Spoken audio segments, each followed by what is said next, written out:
Apakah sudah terlihat? Ya, kurang besar tadi. Ya. Ini enggak jelas. Terutama yang tampil itu kurang besar.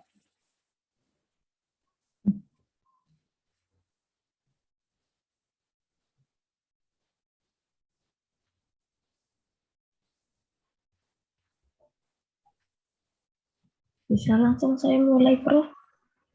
Ya, Bisa langsung saya mulai, nih, Prof? ya, tapi itu dibesarkan PPT-nya itu. Saya bisa melihat juga.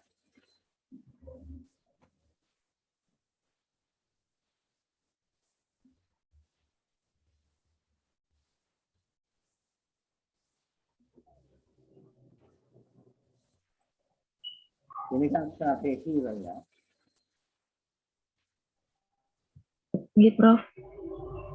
Iya. Ayo, dimulai. Baik. Assalamualaikum warahmatullahi wabarakatuh. Selamat pagi, Prof. Prabowo dan teman-teman. Di sini saya akan melanjutkan presentasi di chapter 7. Kemarin sudah dibahas mengenai pengertian rule act dan act rule yang memiliki meta-analisis yang membandingkan act rule dan rule act, yang dimana menemukan bahwa act rule lebih efektif untuk mempromosikan pemahaman yang mendalam dan generalisasi. Di sini ada tabel 7.5, yakni contoh prinsip dan rule strategi. Untuk contoh strategi, di sini ada lukisan kuas membutuhkan sepertiga lebih banyak tenaga kerja daripada lukisan yang disemprot. Di sini menggunakan strategi rule act dan integrasinya. Untuk ini presentasi awal dan strategi generatif, sini mintalah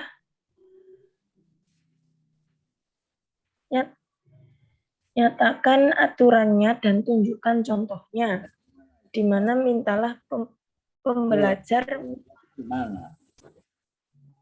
ini, Prof. Sampelnya itu gimana? Jelaskan. Brush painting itu apa? Request.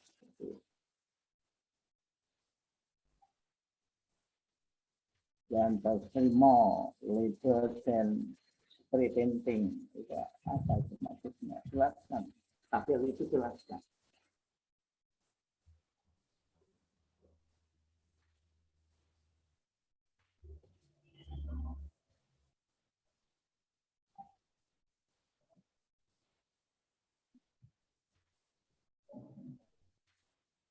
Ya, jadi di sini ada lukisan kuas membutuhkan sepertiga lebih banyak tenaga kerja daripada lukisan semprot. Enggak, itu brush painting. Apa? Apa itu brush painting?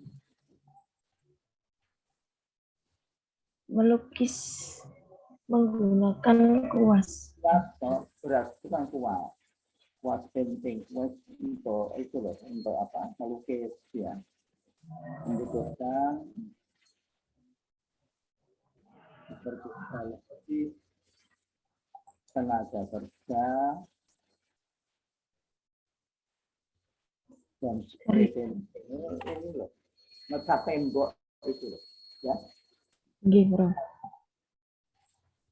ngecat tembok.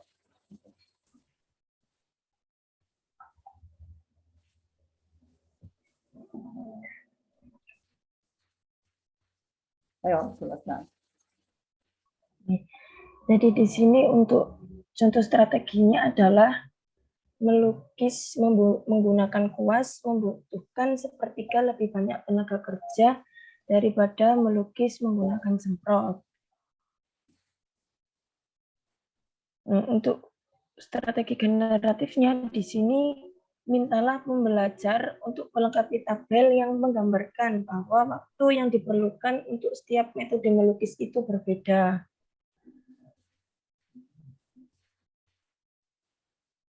Untuk contoh yang kedua adalah rasio gigi yang lebih tinggi lebih sulit untuk mengayuh pedal.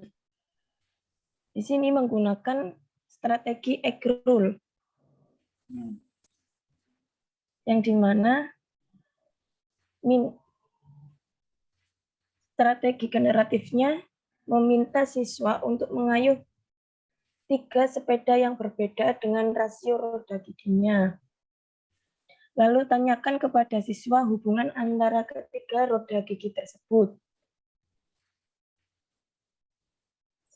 Lalu mintalah siswa menyelesaikan tabel yang menunjukkan usaha relatif yang diperlukan untuk mengayuh setiap perbandingan perbedaan gigi. Untuk contoh yang ketiga ada pengelasan fusi yang digunakan ketika logam dasar dan las warna logam harus cocok. Menggunakan strategi egg roll yang menunjukkan contoh pengelasan fusi dan perunggu pengelasan. Di sini meminta siswa untuk membuat aturan pengelasan dan mengidentifikasi. Strateginya apa? Egg roll and elaboration. Itu dibaca. Artinya apa? Gitu. Masih dalam contoh yang keempat, menggunakan strategi egg roll and organization, di mana di sini siswa diminta untuk membuat suatu aturan untuk mengidentifikasi perbedaan visual antara kedua proses pengelasan. Nah, di sini siswa diharapkan dapat memberikan keputusan untuk memilih proses pengelasan yang dilakukan. Selanjutnya ada contoh yang keempat. Logam memuai jika dipanaskan, menggunakan strategi egg roll dan elaborasi. Untuk generatif strateginya, maka ditunjukkan contoh lembar kue yang melengkung di dalam oven. Di sini siswa diminta untuk menjelaskan apa yang terjadi di dalam oven. Halo, cookie sheet itu bukan lembar kue ya, kertas kue. Tahu kertas kue? Gitu. Nah, kertas kue itu, ya. Terus? Tunjukkan contoh kertas kue yang melengkung di dalam oven. Mintalah siswa untuk menjelaskan apa yang terjadi. Lalu siswa diharapkan dapat menjelaskan mengapa sebuah jembatan memiliki sambungan ekspansi. Dan mintalah siswa untuk memprediksi pengaruh suhu pada sambungan ekspansi tersebut.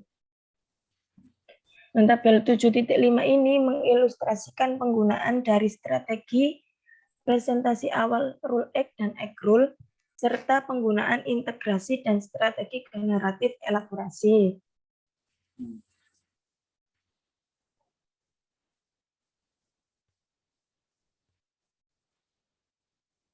Nah, jika tujuannya hanya untuk mengingat prinsip atau aturan, strategi presentasi awal akan menjadi contoh atau demonstrasi aturan untuk pelajar. Strategi generatif sama dengan yang direkomendasikan untuk sebuah fakta.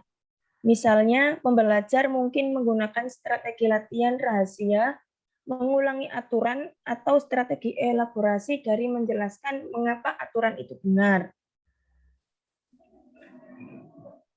Strategi integratif, organisasi, dan elaborasi dapat memfasilitasi pembelajaran generatif prinsip dan aturan. Menggunakan strategi generatif ini, peserta didik dapat memparafrasekan prinsip menggunakan kata-kata mereka sendiri atau menghasilkan contoh dari yang berbeda dari jenis segitiga, misalnya mengilustrasikan prinsip. Hal ini menurut Morrison, Paul, Ross, dan Watson tahun 2015. Strategi integratif, organisasi, dan elaborasi dapat memfasilitasi pembelajaran generatif prinsip dan aturan. Strategi organisasi mungkin termasuk meminta peserta didik mengidentifikasi komponen kunci prinsip dan kemudian membandingkan prinsip dengan prinsip serupa, misalnya jumlah derajat dalam persegi. Strategi elaboratif mungkin meminta siswa untuk mengembangkan diagram yang menjelaskan suatu prinsip. Pendekatan lain adalah meminta siswa untuk mengembangkan argumen, misalnya menjelaskan mengapa sesuatu hal itu terjadi. Menurut Jonasson tahun 2006, Willey dan Voss tahun 1999. Nah, kembali ke contoh unit mengencang kayu, tujuan selanjutnya adalah mempelajari aturan paku yang harus didorong melalui potongan kayu yang lebih tipis ke bagian yang lebih tebal. Siswa akan menggunakan aturan ini untuk menjelaskan kepada pelanggan bagaimana memilih ukuran paku. Sehingga tabel 7.5 ini mengilustrasikan penggunaan dari strategi presentasi awal.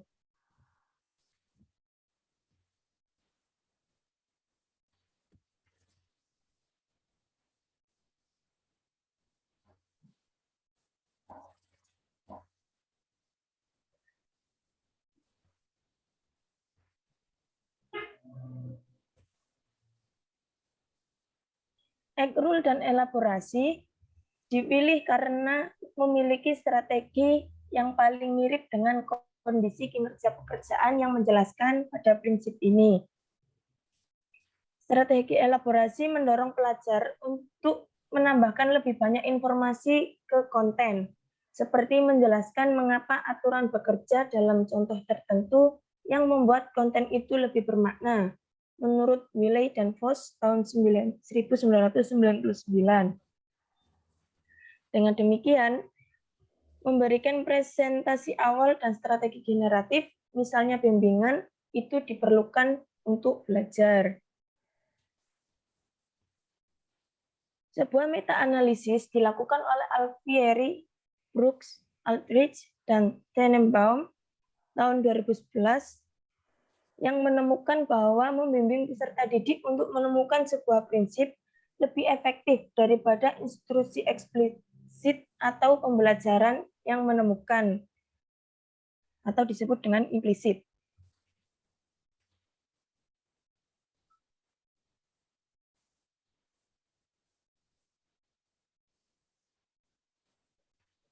Yang selanjutnya ada rumusan untuk prosedur pengajaran, di mana prosedur sendiri merupakan urutan langkah yang dilakukan pelajar untuk menyelesaikan suatu tugas. Misalnya seperti memasukkan jarum atau memecahkan masalah kalkulus. Konsep dan prinsip pertunjukan untuk suatu prosedur dapat berupa penarikan kembali atau penerapan pada tabel 7.2 yang telah dibahas sebelumnya. Di sini terdapat kinerja dan aplikasi. Kinerja sendiri mengharuskan pelajar untuk membuat daftar atau menjelaskan langkah-langkah suatu prosedur. Dan aplikasi mengharuskan pembelajar untuk mendemonstrasikan suatu prosedur tersebut.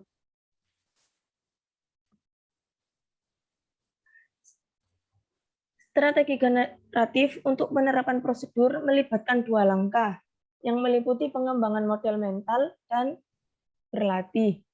Rumusan untuk prosedur diringkas dalam tabel 7.6 yang mengikuti bagian menggambarkan desain strategi untuk prosedur kognitif dan prosedur psikomotorik.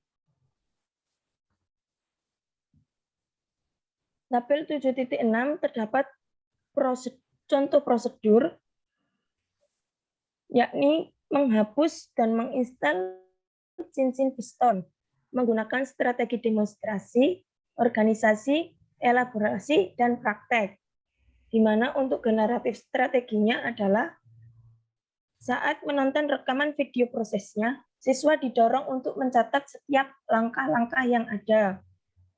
Setelah melihat video tersebut, siswa didorong untuk mengembangkan citra mental dari posisi expander ring piston untuk melepas dan memasang cincinnya. Kemudian mereka didorong untuk mempraktekkan prosedur pada mesin tersebut. Untuk prosedur contoh yang kedua, menghitung jumlah cat yang dibutuhkan untuk melukis dalam sebuah rumah, menggunakan strategi demonstrasi, organisasi, elaborasi, dan praktek. Di sini siswa disajikan sebuah contoh kerja yang menggambarkan bagaimana menghitung jumlah cat yang dibutuhkan dengan menggunakan luas persegi rumah dan cakupan catnya. Lalu peserta didik didorong untuk memparafrasekan langkah-langkah untuk melakukan perhitungan. Sehingga mereka diberikan 3 contoh dan diminta untuk menghitung jumlah cat yang dibutuhkan. Ketika mereka menyelesaikan sebuah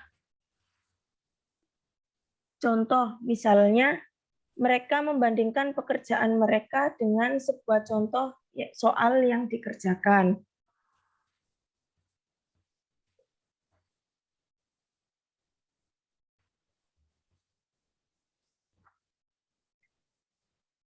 Nah,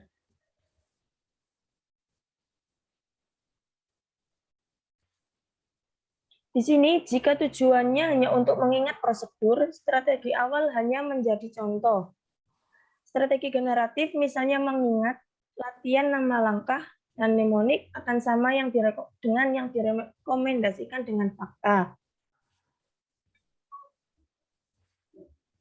Misalnya, Anda mungkin menyarankan mnemonik verbal untuk membantu pelajar mengingat langkah-langkah atau mungkin aturan yang berhubungan dengan sebuah langkah.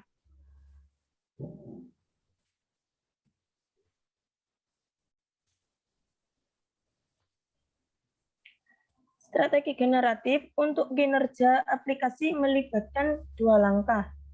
Yang pertama adalah pengembangan model mental, di mana pelajar memulai dengan memparafrasekan prosedur atau menggunakan strategi elaborasi untuk memperindah proses seperti menggunakan pengamatan mereka sendiri dari sebuah proses tersebut. Pendekatan lain adalah untuk mendorong peserta didik dengan bertanya kepada mereka, yakni dapatkah Anda membuat sebuah daftar langkah-langkah dalam pikiran Anda yang akan Anda ikuti untuk menyelesaikan tugas ini, atau instruksinya bisa lebih kepada mengarahkan pembelajar untuk menggambarkan suatu perilaku model ataupun prosesnya. Kedua, instruksi harus memberikan pelajar dengan praktek dalam menerapkan suatu prosedur, di mana penelitian yang lebih baru menunjukkan bahwa contoh yang berhasil lebih banyak efektif jika petunjuknya memudar.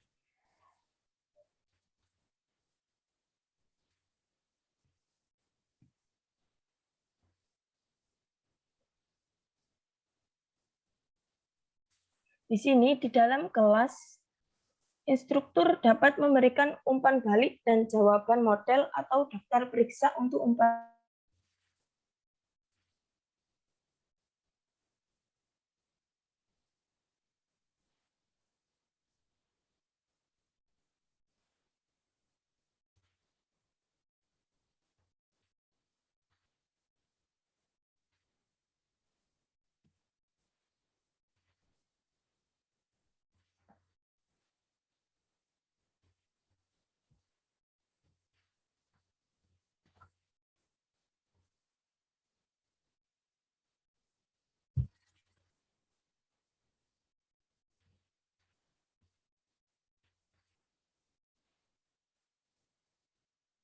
Diam ini. Tidak ada suaranya ya Bapak? Iya, katanya tidak cepat, diam. Lambat. Oh, kelihatannya koneksinya Bapak yang terganggu. Ya, dia kan minta satu pertemuan itu 2 sektor. Tapi dia sendiri lambat ini, gimana? Sesuai dengan permintaan. Assalamualaikum Mas Suko. Sudah Oh, sampai. Sabar Bapak. Nggih. Bapak ada titipan buku dari Prof. Gimin. Nah, insya Allah nanti kalau sempat silaturahmi saya sampaikan. Iya. Buku tentang apa? Seperti ini loh Bapak. Dora Mantri Guru ini bukunya. Ada backgroundnya. Sebentar saya hilangkan dulu. Iya. Oh dia Ini bukunya ini. Oh iya. Itu yang semua diberi ya. Betul, hanya beberapa Bapak, hanya Ageng Bapak, terus Prof. Yatno, Prof. Budi. Oh iya. Terima kasih. Iya, insya Allah nanti saya antarkan ke rumah Bapak. Iya, kapan-kapan ya. Iya.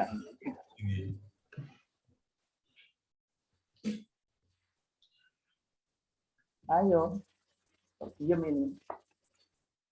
Koneksinya mungkin Bapak ini terputus. Oh. Karena dia di Surabaya mungkin.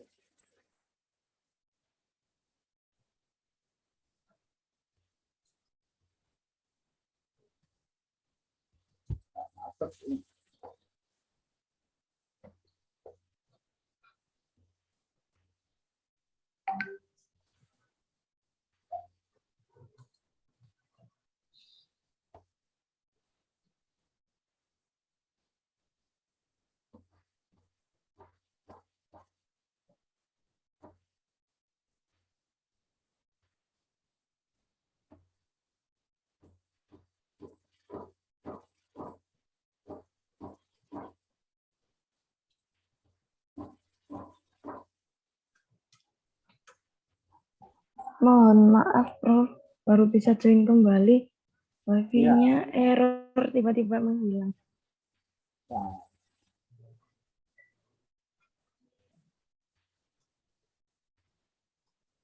Kamu rumahnya di mana, Prof? Gresik, Prof. Yang Gresik kan dekat Surabaya. Gresik yang tepi laut, Prof. Gresik itu Surabaya sudah dekat. Mungkin teman-teman ada yang bisa membantu share screen.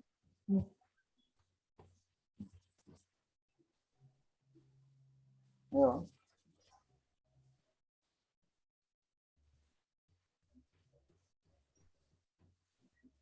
Prosedur kognitif, Bu. Lanjut. Next, nah.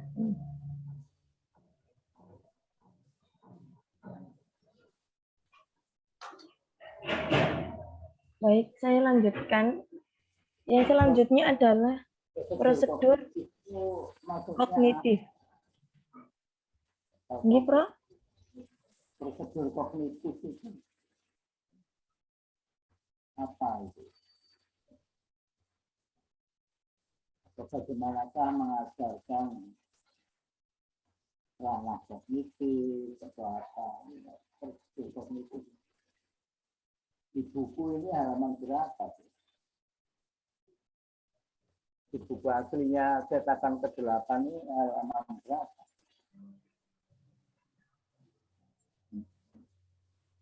Halo. Ini, Prof. 155, Prof. 155.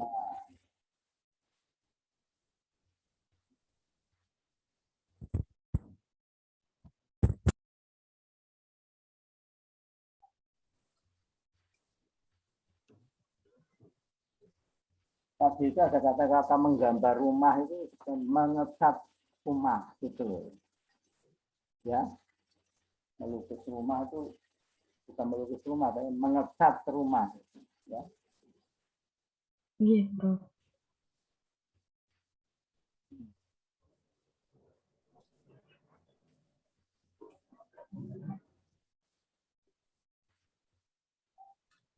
Jadi di sini ada prosedur kognitif yang dimana instruksi awalnya adalah demonstrasi atau pemodelan dari suatu prosedur.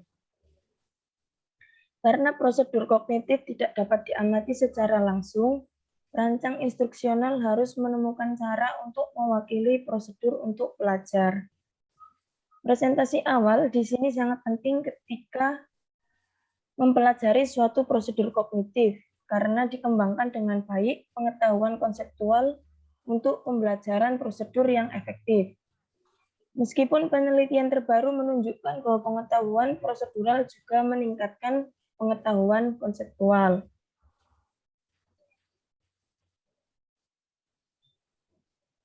Di sini ada contoh yang dikerjakan pada tabel 7.7, yakni salah satu metode yang digunakan untuk mengajar prosedur kognitif, seperti memecahkan masalah matematika.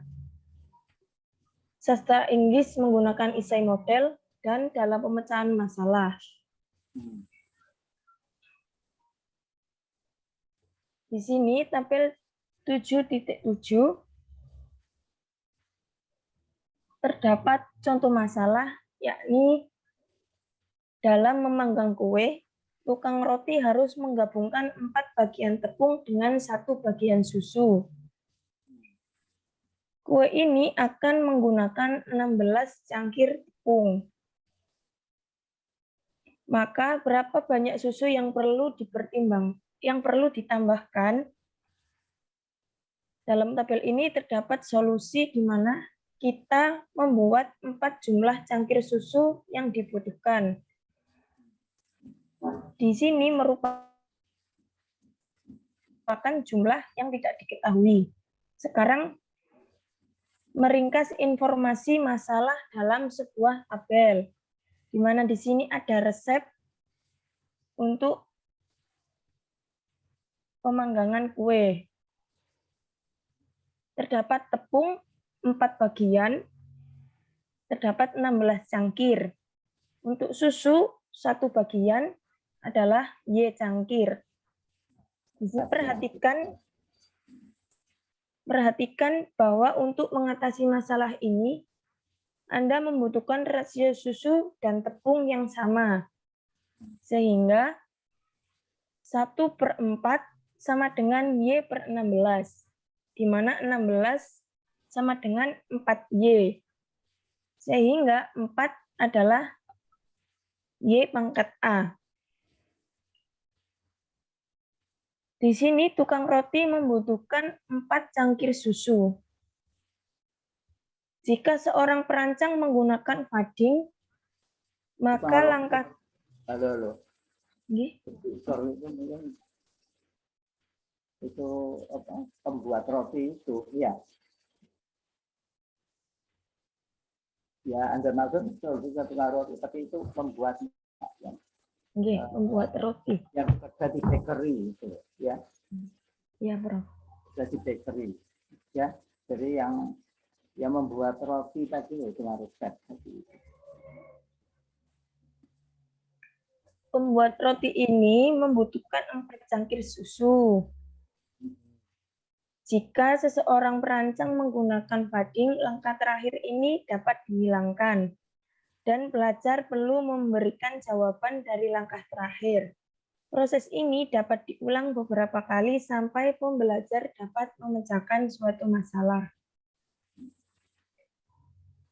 Next. Ya, dia analogikan dengan pembelajaran. Jadi bukannya sebagai pembuat roti, tapi dalam membuat roti, tapi sekarang membuat anak-anak itu mengerti tentang kognitif itu bagaimana. Ya, analoginya kan seperti itu. Ya. Jadi buku ini yang cetak kali ini itu diperluas dengan analogi yang supaya jelas gitu loh ya, supaya lebih jelas.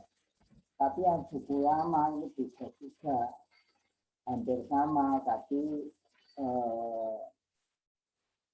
menunjukkan kayak tadi itu prescription for teaching procedure, ya, prosedur pembelajaran itu, misalnya kognitif bagaimana, pembelajaran kognitif itu seperti apa. Ingat loh, pembelajar dengan pembelajar beda loh ya, kalau menerjemahkan itu. Pembelajar itu orang yang memberi pelajaran. Kalau pebelajar itu muridnya gitu loh ya. Nah, Nggih, Prof. oh.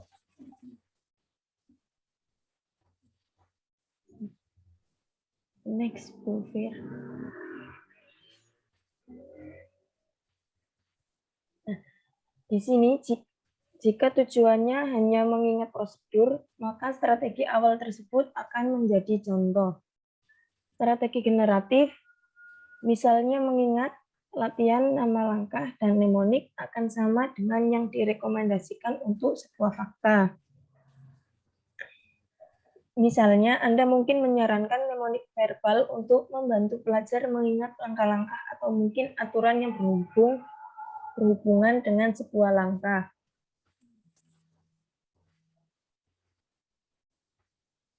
Strategi generatif untuk kinerja aplikasi melibatkan dua langkah. Yang pertama adalah mengembangkan model mental. Pelajar memulai dengan memparafrasekan prosedur atau menggunakan strategi elaborasi untuk memperindah proses seperti menggunakan pengamatan mereka sendiri dari proses. Pendekatan lain adalah untuk mendorong peserta didik dengan bertanya kepada mereka, dapatkah Anda membuat sebuah daftar langkah-langkah dalam pikiran Anda yang akan Anda ikuti untuk menyelesaikan tugas ini? Ataupun ada instruksinya yang bisa mengarahkan pembelajar untuk menggambarkan perilaku model dan prosesnya. Kedua, instruksi harus memberikan pelajar dengan praktek dalam menerapkan suatu prosedur. Di sini terdapat penelitian yang lebih baru yang menunjukkan bahwa contoh yang berhasil lebih banyak efektif jika pertunjukannya lebih memudar. Next.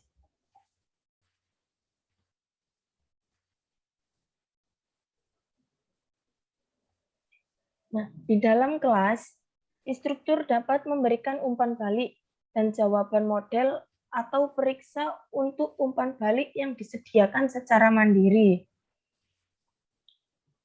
Penggunaan fading bukan hanya... Tadi itu Anda membelajarkan kognitif, ya? Gitu. Ya. Nggih, Bro. Yang terus yang membelajarkan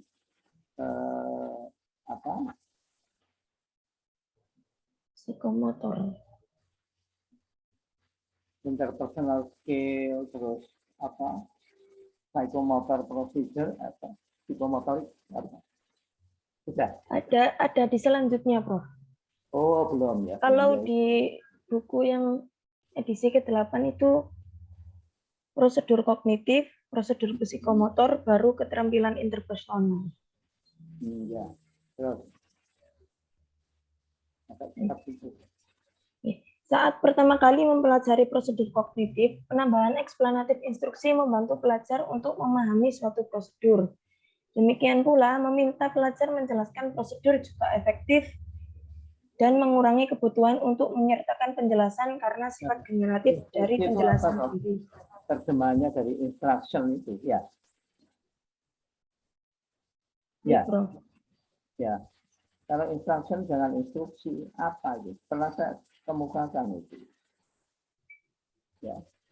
Jangan terus instruksi itu perintah-perintah gitu loh. Maksudnya instruction itu apa?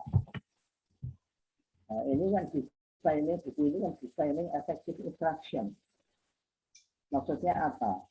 Mendesain pembelajaran yang efektif ya. Jadi pembelajaran bukan instruksi, terjemahnya instruksi. Jangan ya. Instruction itu pembelajaran ya. Terus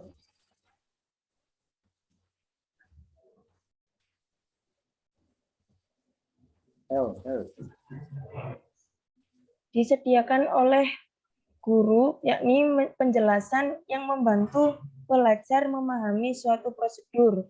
Di sini dikatakan sebagai pengetahuan konseptual, bukan daripada bagaimana melakukan suatu prosedur. Keuntungan dari strategi generatif adalah membuat pelajar prosedur lebih aktif. Selanjutnya,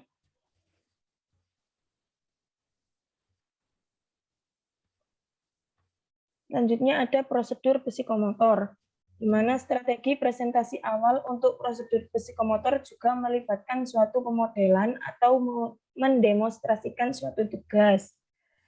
Untuk tugas-tugas yang melibatkan keterampilan psikomotor, demonstrasi mungkin perlu memiliki gerakan, misalnya demonstrasi langsung atau rekaman suatu video, ataupun dapat serangkaian gambar yang cukup. Di sini, gerak sering diperlukan saat mengajar kompleks dalam tugas psikomotor atau ketika mengajarkan suatu pelajaran. Seorang pembelajar yang tidak terbiasa dengan tugas mungkin menemukan demonstrasi yang lebih realistis, seperti rekaman video atau streaming video, yang lebih bermanfaat karena dapat membantu mengembangkan model untuk melaksanakan suatu tugas. Inisial pembelajaran untuk prosedur psikomotorik ditingkatkan dengan mendorong pembelajar untuk mengembangkan gambaran mental dari prosedur dengan menambahkan label verbal ke langkah-langkah. Next. Nah, di sini proses mengembangkan citra mental disebut sebagai latihan mental simbolik yang melibatkan pembelajar mengembangkan model verbal, misalnya simbolis, dari proses dan kemudian berlatih mental melalui asosiasi gambar mental dengan langkah-langkahnya, menurut Dekker 1980.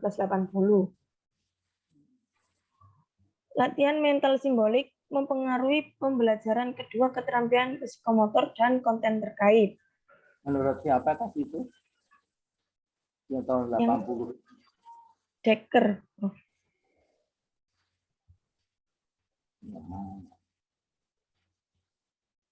Ini apa? Ini, Bro. The process of developing a mental image, itu yang tadi Anda baca, ya? Ini, Bro. Is referred to as symbolic mental rehearsal and involves having the learner develop a verbal model. Ya, for example, simbolik, simbol-simbol tadi itu memberikan simbol-simbol of the process, and then mentally practice through the association of mental images with the text. Ini oleh Dekker tadi, ya. Jadi kenapa nulisnya di belakang itu, karena Anda mengutipnya di belakang kalimat itu. Setelah ini di belakangnya ditulis Dekkernya masuk kurung, ya, Dekker, 1980. Tapi kalau menurut Dekker baru yang dikurung 1980. Itu cara mengutip seperti itu, ya, apa? Jadi membuat masalah-masalah itu seperti itu. Nah, ini symbolic mental rehearsal effect. The learning of both the psychomotor skill and the related content. Ini menurut Davis and Lee tahun 2004 ini. Ya. For example, ya. For example, apa itu diteruskan juga. Misalnya, saat mengajar keterampilan komputer dengan pemodelan, pelajar tidak akan memahami hanya di mana kunci kontrol berada, tetapi juga fakta bahwa bersamaan dengan tombol S untuk menyimpan suatu dokumen. Sebuah analisis dari 117 studi menemukan bahwa penggunaan pemodelan dan latihan mental strategi pembelajaran yang efektif. Menurut Taylor, Rusev, dan Chan tahun 2005. Next, Bufir.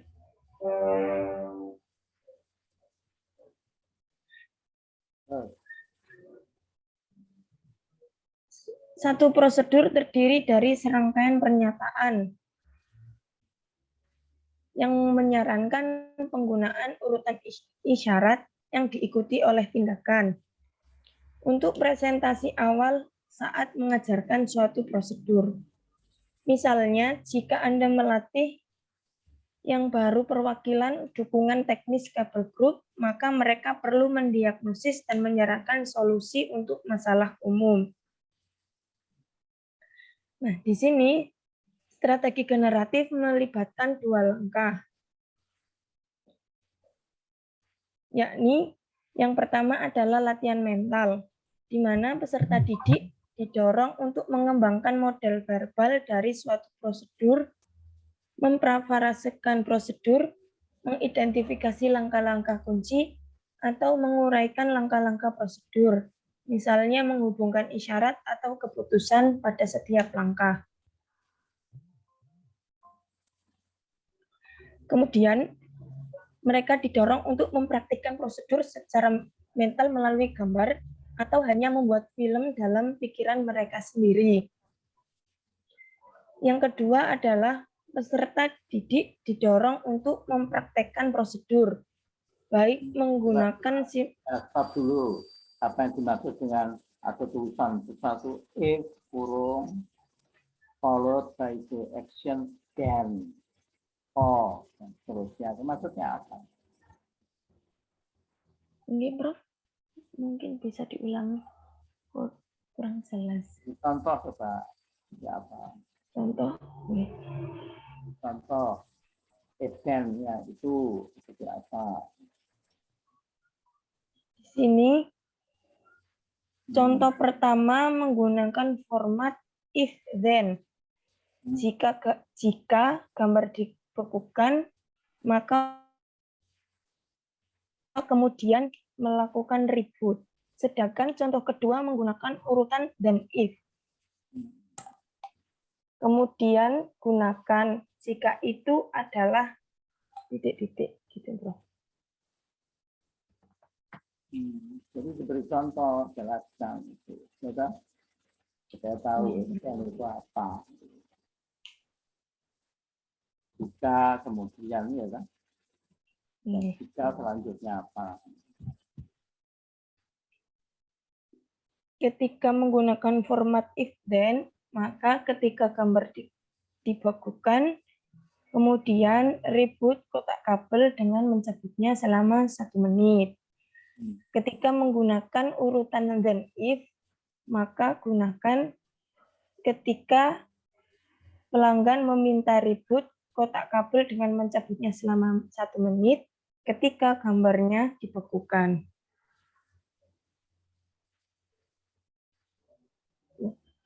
Selanjutnya, yang kedua di sini peserta didik didorong untuk mempraktekkan suatu prosedur, baik menggunakan simulator ataupun bahan dan peralatan dalam pengaturan yang nyata atau realistis.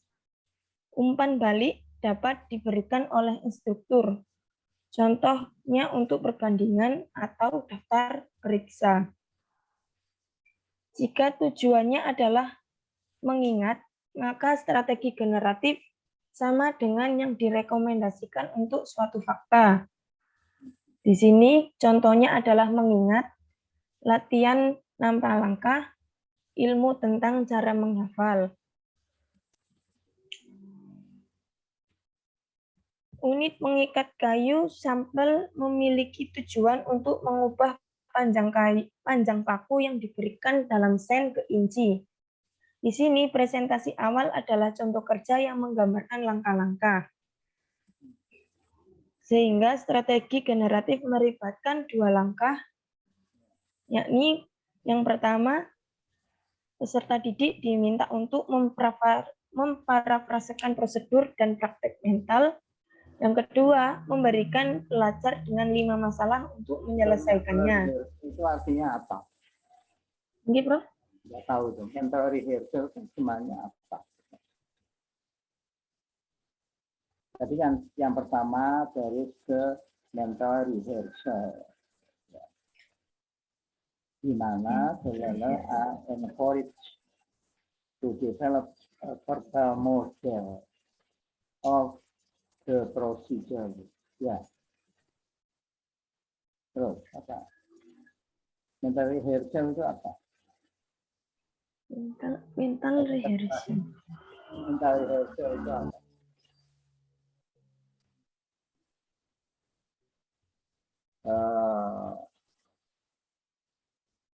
Latihan mental mungkin. Oh ya boleh, latihan mental boleh, ya kan? Iya. Terus istilahnya encourage, ya. Didorong untuk to develop a verbal model of the procedure. Apa? Gimana apa sih?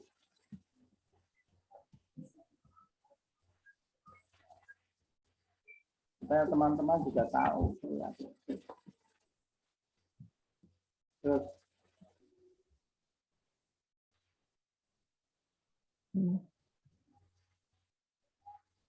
Next, Bu Fir.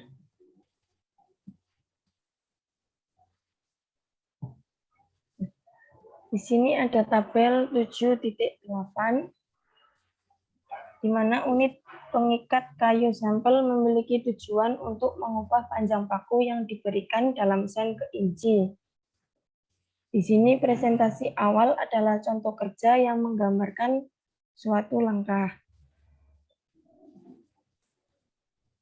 Di mana tabel 7.8 ini terdapat suatu soal, tentukan panjang paku 9D dalam sen ke inci. Solusinya yakni bagi ukuran sen dengan 4 dan tambahkan 0,5 ke inci. Sehingga 9D dibagi 4 sama dengan 2,25 inch. 2,25 ditambah 0,5 inch sama dengan 2,75 inch. Di sini peserta didik kemudian akan membandingkan jawaban mereka dengan contoh kerja dari setiap masalah untuk umpan baliknya. Next, Fir.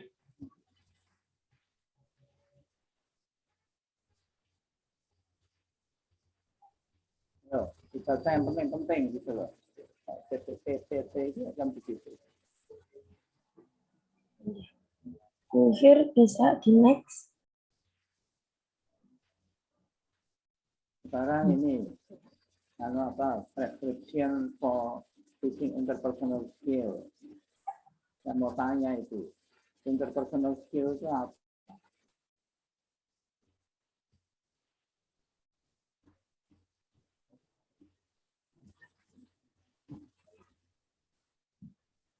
Interpersonal skill itu kemampuan yang disajikan dalam bentuk demonstrasi.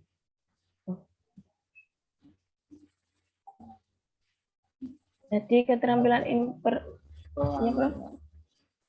Saya juga tahu gitu loh. Teman-teman juga tahu gitu.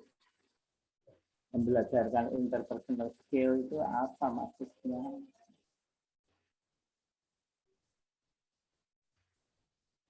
Ada misalnya contoh ya, ada anak pinter nilai matematiknya 10 kalau 0 sampai 10 bisa sampai 10, nilai fisikanya juga 10 dan seterusnya, pinter dia, tapi interpersonal skill-nya kurang bagus gitu loh. Itu sehingga untuk melakukan komunikasi, mengkomunikasikan dengan teman-temannya kurang bagus juga gitu. Interpersonal skill deal with the development of communication skill. Keterampilan berkomunikasi yang baik, sehingga dia mempunyai human communication yang baik. Gitu. Orang yang punya human communication yang baik akan berhasil dalam hidupnya. Itu harus ditekankan di situ.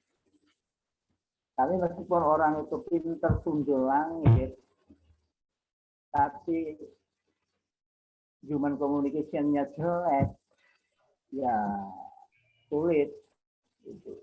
Untuk berhasil itu sulit. Oleh karena itu perlu dilatihkan tentang bagaimana teaching interpersonal skill itu, ya teruskan. Singkat-singkat aja. Di sini strategi untuk merancang instruksi untuk tujuan interpersonal berdasarkan teori sosial Bandura memiliki 4 langkah. Yang pertama, menyajikan model kepada pelajar. Yang kedua, membantu setiap pembelajaran mengembangkan model verbal dan imajiner dari perilaku. Yang ketiga, melibatkan penyediaan latihan mental untuk mengeksekusi keterampilan. Dan keempat adalah menyiapkan latihan terbuka yang dapat mencakup permainan peran yang melibatkan 2 atau lebih dari pelajar. Next, Bufir.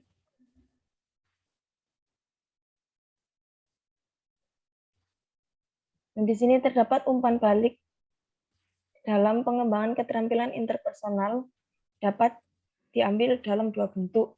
Yang pertama adalah tinjauan setelah acara atau biasa dikenal sebagai tinjauan setelah tindakan, di mana instruktur membahas kinerja individu selama latihan. Yang kedua adalah mengembangkan verbal dan model imajiner. Teknik yang sama efektifnya adalah untuk siswa menonton video penampilan orang lain. Penelitian menunjukkan bahwa ulasan kinerja harus terjadi setelah dan sebelum latihan. Setelah melihat video, siswa diminta untuk memparafrasekan prosesnya, yakni membuat model verbal, yang kemudian mereka disuruh untuk memvisualisasikan skenario menyapa pelanggan, yaitu membuat model imajiner. Jika tujuannya hanya untuk mengingat keterampilan interpersonal, strategi akan menjadi video atau role play. Strategi generatif sama dengan yang direkomendasikan untuk fakta.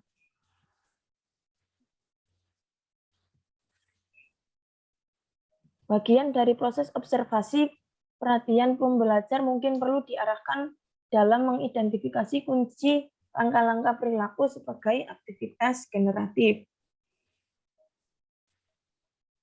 Di sini terdapat tabel 7.9.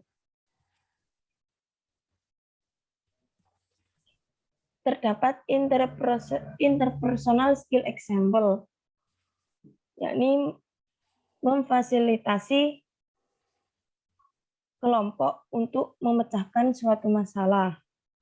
Strateginya menggunakan model, di mana kita memperlihatkan kepada siswa sebuah video yang mendemonstrasikan perilaku yang sesuai dalam suatu kelompok. Untuk strategi yang kedua adalah model verbal dan imajinal atau organisasi. Implementasinya adalah meminta siswa mengidentifikasi perilaku kunci dan kapan mereka digunakan. Strategi yang ketiga ada latihan mental atau elaborasi. Di sini siswa diberikan beberapa contoh yang memerlukan penerapan fasilitatif perilaku dan meminta siswa untuk membayangkan bagaimana mereka akan bereaksi. Untuk strategi yang selanjutnya ada yang keempat, latihan terbuka. Tadi yang ketiga, toh? Ya. Yang keempat ada latihan terbuka yang memberikan kesempatan kepada setiap siswa untuk memfasilitasi kelompok sebagai bagian dari permainan peran. Next, Bufir. Jadi metode role playing itu bagus juga melatih anak-anak untuk saling bekerja sama dengan baik. Kalau satu nggak bisa bekerja sama, nggak bisa mengkomunikasikan pikirannya kepada yang lain, maka role playing itu akan tidak berhasil. Ya, oleh karena itu perlu dilatih terus, mulai dini. Jadi mulai SD lah ya, bahkan mulai TK itu sudah dilatih role playing itu kerjasama antar kelompok, kerjasama antar teman dengan teman, ya. Sehingga kita bisa bersimbiose mutualis, sosial biologinya kan seperti itu, ya. Saling membantu, saling menolong dan sebagainya, ya. Baik. Terus selanjutnya ada rumusan untuk sikap dalam mengajar. Sikap terdiri dari keyakinan dan perilaku atau respon yang terkait, di mana strategi untuk mengajarnya adalah mengubah sikap yang mirip dengan strategi untuk tujuan interpersonal. Keduanya didasari pada teori pembelajaran. An attitude, sikap itu terdiri dari belief and associated behavior or response. Itu adalah attitude, suatu attitude atau suatu sikap dari seseorang itu. The strategy for teaching that is changing, misalnya attitude is similar, attitude is similar sama to the strategy for interpersonal objective tadi itu, mirip-mirip, ya, bisa bergaul dengan temannya, bisa mempunyai human relationship yang baik, human communication yang baik dengan sesama temannya, itu perlu latihan juga, ya. Nah, terus apa? Ini bisa dijelaskan dari Bandura. Terus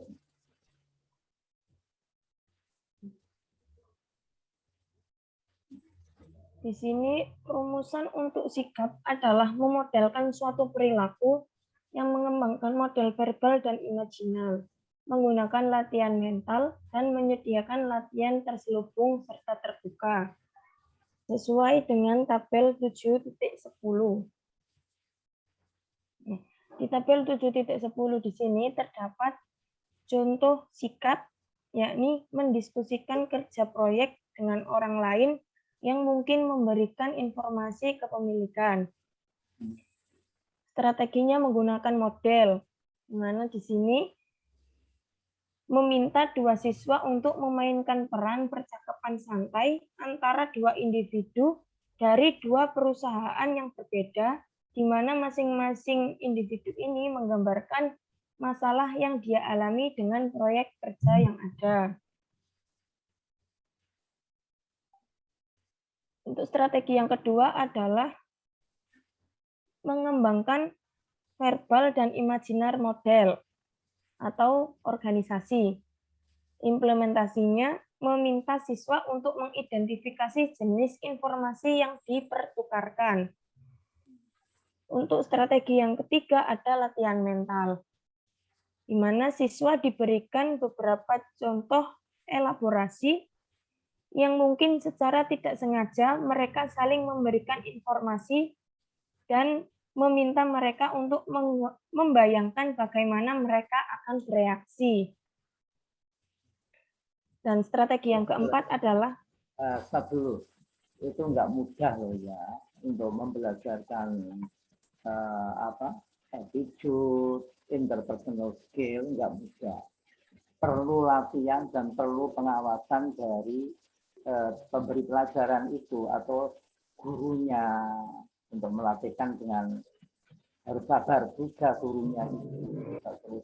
Guru tahu ya, guru itu tahu cepat marah kalau salah, jangan dilatih pelan. Kalau keliru betulkan, lagi. Terus kalau kita melakukan rehearsal itu berkali-kali, maka lama-lama anak itu akan terbiasa dengan baik.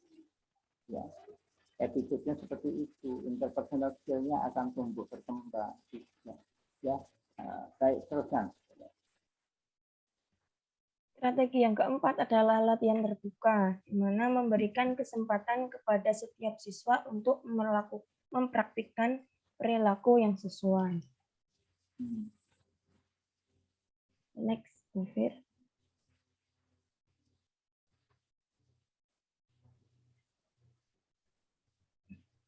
Untuk contohnya, terdapat contoh pelatihan rekan penjualan menyangkut sikap bahwa semua paku perlu ditimbang secara akurat.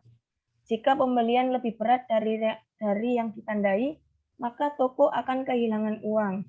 Namun jika paket beratnya kurang dari yang diukur, maka pelangganlah yang akan merugi.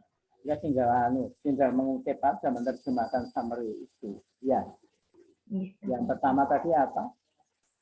Untuk merancang apa?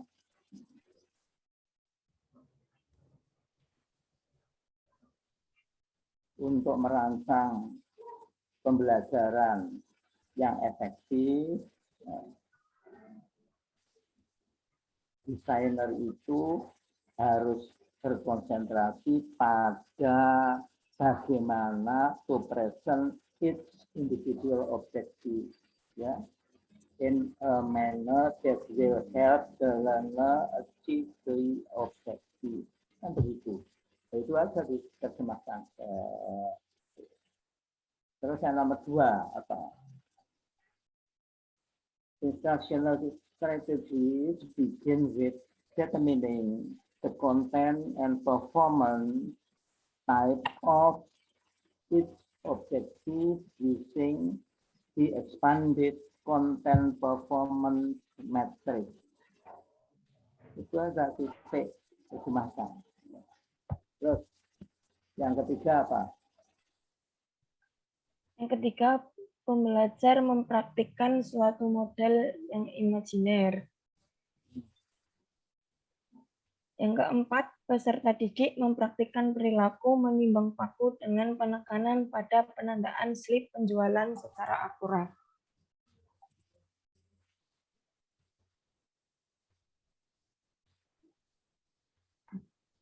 Untuk selanjutnya ada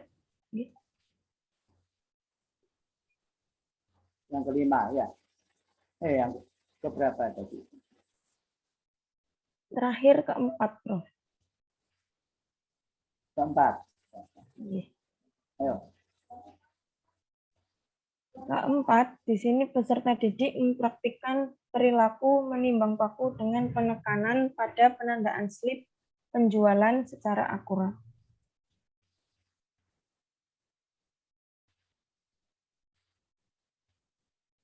Untuk yang selanjutnya, di sini ada ringkasan. Untuk ringkasan yang pertama, untuk merancang instruksi yang efektif, perancang harus berkonsentrasi pada cara mempresentasikan masing-masing tujuan individu dengan cara yang akan membantu pelajar mencapai tujuan tersebut. Desain strategi instruksional adalah langkah yang paling penting dalam proses dan salah satu yang dapat berkontribusi paling banyak untuk membuat suatu pembelajaran yang berhasil. Yang kedua, strategi instruksional dimulai dengan menentukan konten dan jenis kinerja setiap tujuan menggunakan matriks konten kinerja yang diperluas. Klasifikasi dari tujuan membantu perancang mengidentifikasi bagaimana pelajar melakukan perilaku yang ditentukan dalam tujuan dan jenis konten yang harus dikuasai oleh pelajar. Strategi khususnya adalah kemudian ditentukan untuk setiap sel matriks konten kinerja. Ringkasan yang ketiga, ada 6 kategori konten, di mana fakta adalah asosiasi yang diingat peserta didik. Konsep adalah kategori yang digunakan pembelajar untuk mengklasifikasikan hal atau peristiwa yang serupa, seperti lingkaran atau pemogokan dalam bisbol. Prinsip dan aturan adalah hubungan antara dua konsep, seperti logam yang memuai saat dipanaskan. Prosedur adalah urutan langkah-langkah yang harus diikuti oleh pembelajar untuk mencapai suatu tugas. Keterampilan interpersonal menggambarkan komunikasi lisan dan nonverbal. Sikap adalah kecenderungan yang dimiliki oleh pelajar terhadap suatu objek, seperti tentang memakai kacamata pengaman saat menggunakan peralatan listrik. Next, Fir. Rumusan yang keempat, setiap rumusan melibatkan dua komponen, Komponen pertama adalah presentasi awal konten untuk pelajar. Bentuk pilihan adalah langsung, terarah, konkret, dengan pengalaman konten. Biasanya, rumusan merekomendasikan baik pengalaman belajar langsung atau penggunaan visual, serta representasi untuk abstrak. Yang kelima, komponen rumusan yang kedua adalah strategi generatif. Untuk membuat suatu konten yang lebih bermakna dan untuk mendorong proses aktif oleh siswa.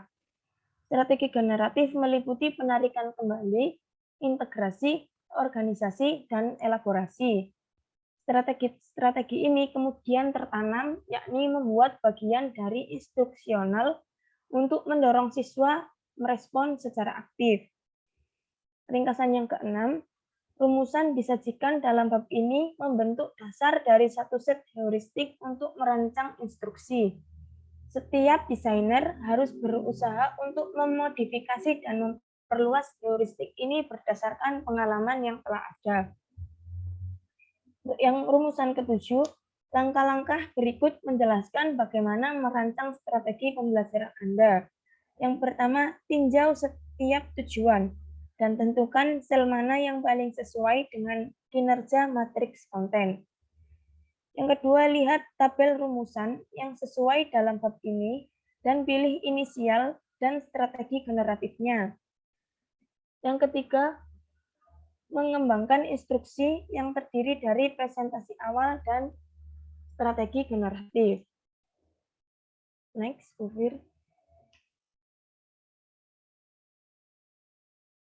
Di sini ada proses ID, di mana produk desain instruksional dari langkah proses ini adalah desain strategi untuk menangani setiap tujuan. Strategi instruksional memberikan panduan untuk mengembangkan bahan ajar yang disajikan dalam urutan yang Anda tentukan dalam bab 6.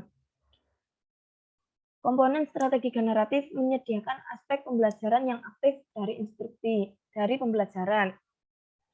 Pertimbangkan bahwa strategi instruksional sebagai cetak biru untuk mengembangkan suatu unit. Di sini memungkinkan Anda lebih fleksibel untuk secara kreatif menyajikan informasi yang menarik, memotivasi, dan efektif. Merancang strategi instruksional mengharuskan Anda mengintegrasikan keterampilan kreatif dengan ilmu desain instruksional untuk menciptakan suatu pendekatan yang akan membantu pelajar untuk memahami dan mempelajari konten dan keterampilannya. Strategi menarik yang memiliki cita rasa dunia nyata dalam aplikasi tidak hanya memotivasi pelajar, tetapi juga membuat pembelajaran menjadi menarik. Next, Ufir. Di sini terdapat desain instruksional menurut Lean. Perbedaan antara informasi seperti yang mungkin kita temukan dalam manual dan instruksi adalah menggunakan strategi instruksional yang membutuhkan lebih banyak waktu untuk berkembang daripada hanya informasi yang diperoleh.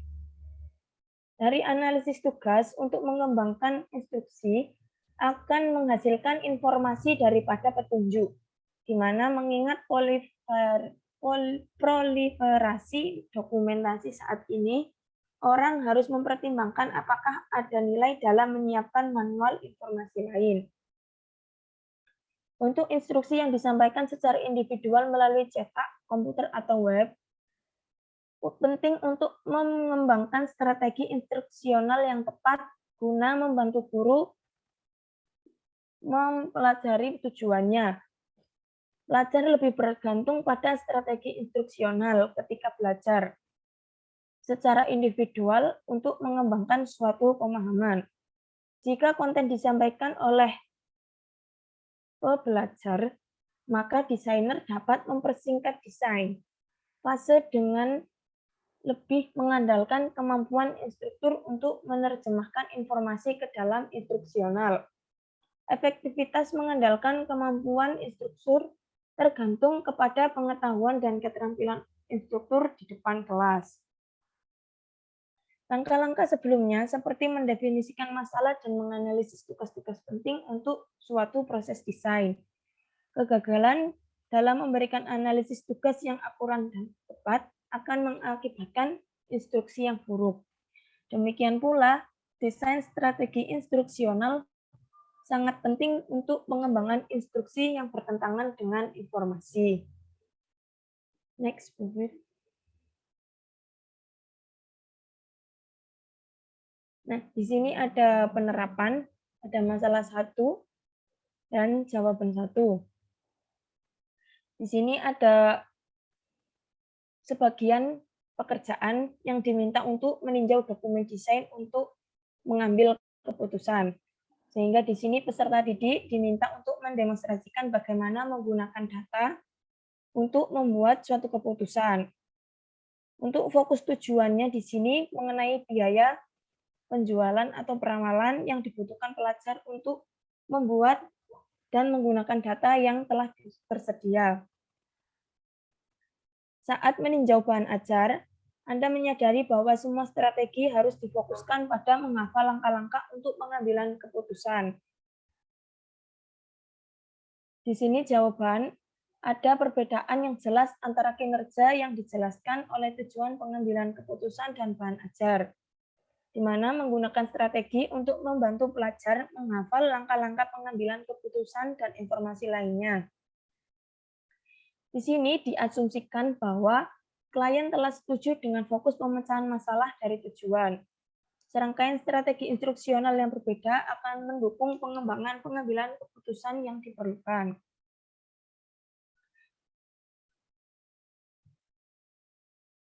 Analisis dari tujuan mungkin menunjukkan bahwa mereka bisa diklasifikasikan sebagai konsep, aturan, atau prosedur dengan kinerja tingkat aplikasi. Sehingga di sini klasifikasi tujuan dengan benar, Anda dapat memilih strategi instruksional yang sesuai sehingga dapat mengembangkan kinerja aplikasi daripada mengingat kinerja. Di sini pengambilan keputusan merupakan suatu prosedur, di mana Anda dapat mempertimbangkan untuk menambahkan tinjauan setelah tindakan berdasarkan kinerja individu, atau meminta siswa menonton video orang lain yang mencoba tugas yang sama. Next.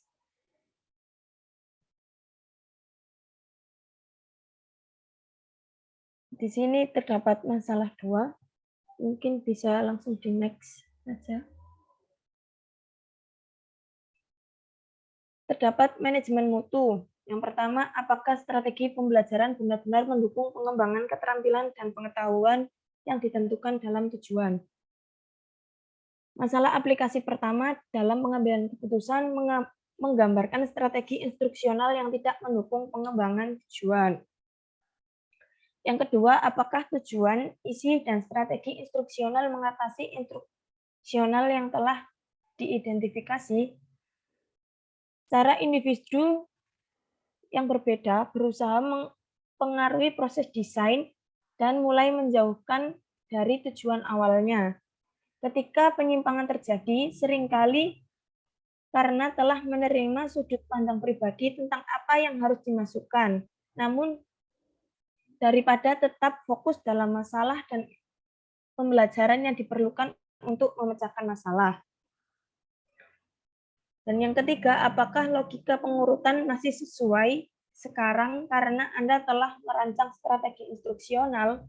Jika tidak, buat perubahan yang diperlukan dalam pengurutan sebelum memulai pekerjaan pembangunan. Next. Di sini terdapat desain instruksional dalam keputusan dan pilihan. Strategi instruksionalnya sekarang setelah analisis tugas dan tujuan selesai, Anda siap untuk terlibat dalam perancangan strategi instruksional. Untuk setiap tujuan, pikirkan tentang bagaimana melibatkan pelajar secara aktif dengan materi. Di sini desain strateginya adalah terdapat tujuan 1. Pelajar akan dengan benar menyatakan 3 komponen yang diperlukan untuk menyalakan api. Untuk presentasi awalnya, menyajikan 3 komponen pembakaran sebagai grafik yang menunjukkan 3 sisi segitiga. Yang kedua, menyajikan contoh-contoh umum yang pelajar temui di tempat kerjanya. Misalnya kertas sebagai sumber bahan bakar, oksigen, dan rokok sebagai pemanas sumber. Yang ketiga, jelaskan bagaimana alat pemadam kebakaran menghilangkan salah satu dari 3 komponen, yakni pembakaran, misalnya pemadam kimia, kering menghilangkan oksigen. Next, Bu Bir. Terdapat strategi generatif yang meminta pembelajar mengembangkan mnemoniknya untuk membantu mereka mengingat 3 komponen yang diperlukan untuk kebakaran. Diberikan contoh kebakaran, peserta didik dapat mengklasifikasikan kelas api dengan benar. Strategi motivasinya meminta pembelajar untuk berspekulasi tentang apa yang akan terjadi jika alat pemadam air digunakan untuk memadamkan api listrik. Sehingga presentasi awalnya menyajikan definisi setiap kelas, judul kelas, dan contohnya pembakaran di kelas. Misalnya, kelas A adalah kertas, kayu, dan kain. Kelas B, bensin, minyak, dan lemak. Kelas C, peralatan listrik. Kelas D, logam, magnesium, dan aluminium. Next.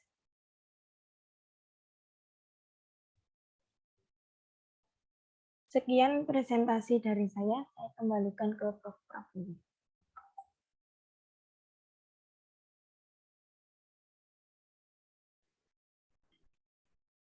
Mohon maaf, Prof. Mikrofonnya masih mute.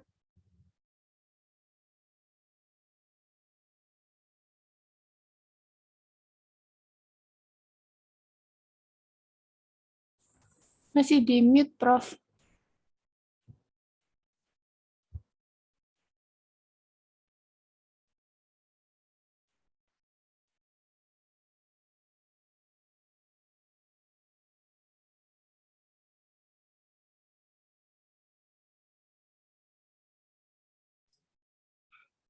Mikrofonnya masih off, Bapak.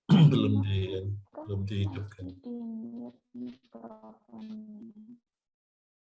Ya, mikrofonnya Bapak masih off. Belum nyala.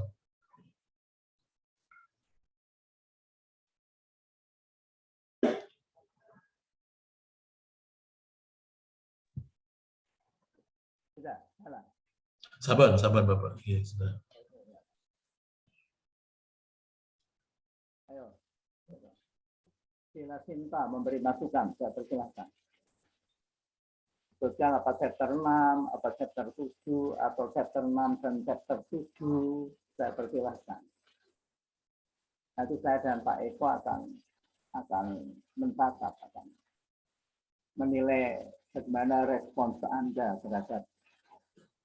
terhadap tampilan dua pemakalah tadi itu. Saya persilahkan. Sila Sinta. Hadir, Prof. Ya, Prof, mohon izin memberikan saran untuk Saudari Putisari, chapter 7 ya, Prof. Ya, atau chapter 6 juga belum, ya kan? Chapter 6 juga belum, ini Anda chapter 7 ya boleh. Saya persilahkan. Iya, Prof. Chapter 7 terkait designing the instruction atau mendesain pembelajaran yang efektif. Kalau saran dari saya, Prof, pertama terkait dengan penyajian di PPT, kemudian yang kedua terkait dengan kontennya, yaitu mungkin bisa ditambahkan, Prof, contoh desain strategi pembelajaran dalam konten IPA itu seperti apa? Mungkin bisa ditambahkan contohnya. Tadi kan sudah diberikan beberapa. Siapa tadi yang tampil tadi? Itu Putisari tadi itu, ya. Ditujukan pada Putisari tadi diberikan tambahan contoh-contoh. Ya. Ya, betul, Prof. Ya, ada lagi? Sudah, Prof. Sampun, Prof. Sudah. Sampun. Sudah cukup, ya. Terima kasih, Prof. Terus sekarang Muhammad siapa ini? Nama Anda siapa ini? Muhammad Izur. Oh, itu. Muhammad itu aja ya. Muhammad Izur. Beri masukan. Iya, Prof. Izin Oke, memberi Prof. masukan kepada Mbak Putih Sari ya. Yang pertama itu memberi masukan chapter 6. Bu Kartika kalau nggak salah, ya. kalau Bu Kartika enggak ada komplain atau saran, Prof. Soalnya sudah perfect kalau menurut saya. Chapter 6 Bu Firdausi, Prof. Terus Ya, kalau untuk yang yang Bu Putisari ini agak itu, Prof. Terlalu banyak yang belum diserap atau terlalu kontennya itu terlalu gimana ya? Enggak kurang memahami kayaknya, Prof. kurang memadai, iya. Itu Iya. jangan ditujukan untuk saya dan Pak Eko loh ya, ditujukan kepada Bu Putusari. Iya, Prof. Ya, masukan sarannya seperti itu, kurang apa gitu loh. Terus Bu Putusari bisa menjelaskan.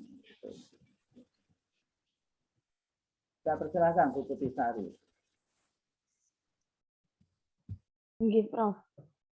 Jadi untuk chapter 7 ini kalau melihat dari bukunya itu kan penjelasannya sangat banyak gitu, Prof. Jadi saya itu menjelaskannya juga bingung karena mau diringkas itu ternyata ada penjelasan yang nyelip-nyelip gitu, Prof.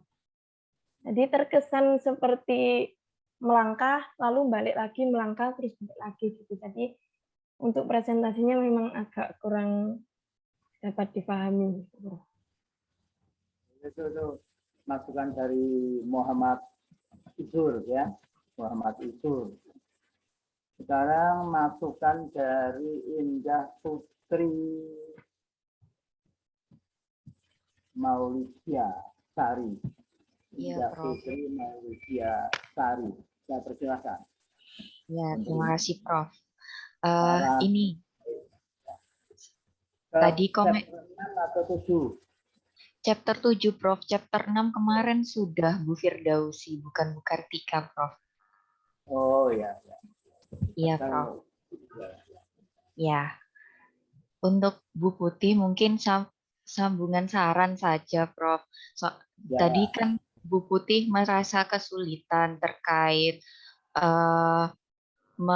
menyusun PPT seperti itu kan, memang tadi tulisannya terlalu banyak dan bingung, Kak. Jujur lumayan bingung pas lihat PPT-nya itu mana poin pentingnya. Nah, mungkin kalau memang tidak bisa menyingkat kalimatnya, bisa kita melakukan penebalan kata penting atau bisa digarisbawahi seperti itu, Bu, untuk kata-kata pentingnya seperti itu.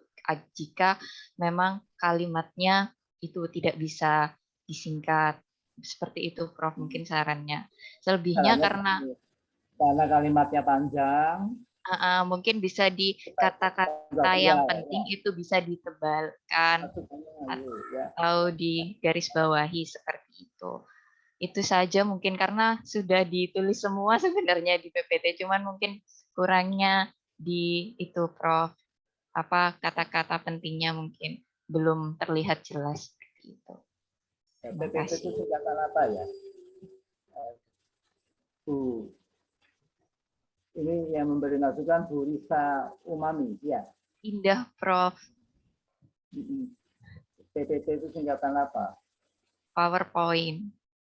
Poin yang mempunyai power. Poin yang kuat gitu loh ya. Yang punya power. Jadi yang penting-penting ya. Poin-poin yang penting aja yang dimasukkan dalam PPT tadi itu. tadi terkesan agak panjang-panjang, ya Bu Umami, ya. Iya, indah, Prof. Ya. Maka sebaiknya dipenggal-penggal saran dari Bu Risa Umami tadi. Kalau kalimatnya panjang, supaya lebih mudah dicerna, dipenggal-penggal menjadi beberapa kalimat. Ya, begitu. Nah, baik. Ya. Sudah, masih ada masukan lagi, Bu Risa? Iya, Prof, sudah. Sudah. Cukup, Prof. Mungkin Pak Eko akan nunjuk lagi siapa. Main tunjuk aja Pak Eko.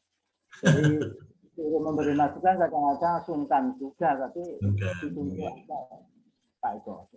Iya, Bapak, terima kasih. Mungkin saya minta Bu Kartika untuk memberikan masukan, Bu Kartika. Ya, memberi masukan tadi.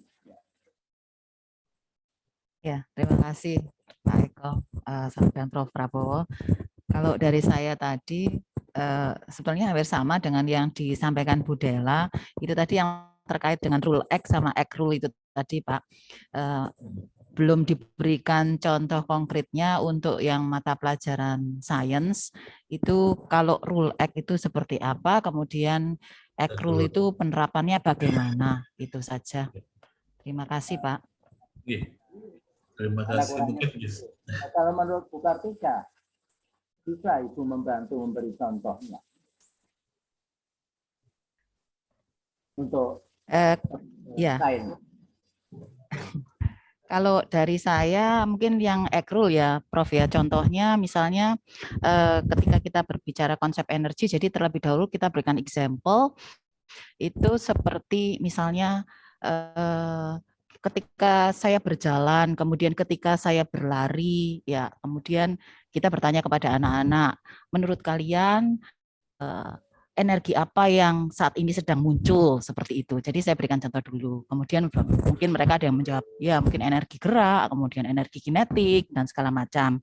Dari situ baru kemudian mereka kita minta untuk jadi menurut kalian definisi dari energi kinetik itu seperti apa? Itu. Jadi ini saya hanya memberi masukan untuk yang ekrul ya Prof ya. Gitu. Jadi kita beri contohnya dulu, baru kemudian minta mereka untuk mengenerate definisinya itu apa. Gitu. Terima kasih Prof. Kalau rule X itu saya mencatatkan pembelajaran berawal dari statement of rule and then provide example. Berarti dari penjelasan prinsipnya dulu ya Prof ya.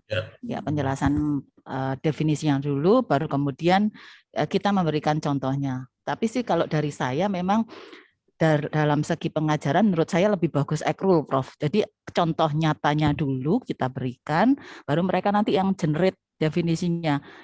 Mungkin kalau zaman saya dulu, kalau guru-guru lama mungkin langsung definisinya apa diberikan semua gitu, baru kemudian disebutkan contohnya. Jadi cuman kita hanya seperti satu arah ya, saya dulu hanya satu arah sepertinya, jadi sudah terima gitu ya. Mungkin zaman dulu seperti itu, tapi kalau anak-anak sekarang ini kayaknya lebih kritis gitu ya. Begitu dikasih contoh mereka bisa langsung iya gitu Prof. Ya Pak Eko.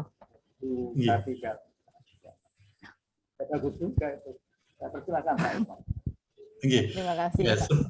Ya, sebenarnya ekrul dan rule itu sudah sering dilakukan gitu ya. Mungkin Bapak Ibu tidak menyadari karena istilahnya mungkin baru dimunculkan oleh Bu Putisari.